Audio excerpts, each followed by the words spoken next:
আসসালামু আলাইকুম। ভারত সরকারের আর্থিক সহায়তায় বীর মুক্তিযোদ্ধাদেরকে চিকিৎসা সেবা দেওয়ার লক্ষ্যে আবেদন গ্রহণ করা হচ্ছে, তার একটি খবর নিয়ে চলে এসেছি। তবে আপনি যদি যুদ্ধের জীবন চ্যানেলে নতুন হয়ে থাকেন, চ্যানেলটি অবশ্যই সাবস্ক্রাইব করবেন, পাশেই থাকবেন।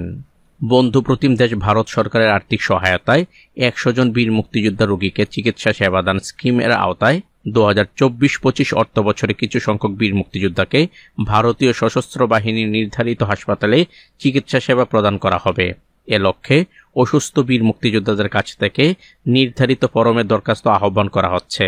এ চিকিৎসা সেবাদান স্কিম মুক্তিযুদ্ধ বিষয়ক মন্ত্রণালয় ও ভারতীয় দূতাবাসের মাধ্যমে বাস্তবায়িত হবে। বাংলাদেশ হতে ভারতের নির্দিষ্ট হাসপাতালে পৌঁছানোর পথ খরচ বাংলাদেশ সরকার বহন করবে। ভারতের মধ্যে এক হাসপাতাল হতে অন্য হাসপাতালে স্থানান্তর করার প্রয়োজন হলে তার খরচ ভারত সরকার বহন করবে। টিবি, মানসিক বিকার, খিঁচুনি, এইডস এবং অন্যান্য ক্রনিক জাতীয় দীর্ঘমেয়াদী রোগের চিকিৎসা এ কর্মসূচির অন্তর্ভুক্ত হবে না। এখন আমরা জেনে নিই আবেদনের কিছু নিয়ম ও শর্তাবলী।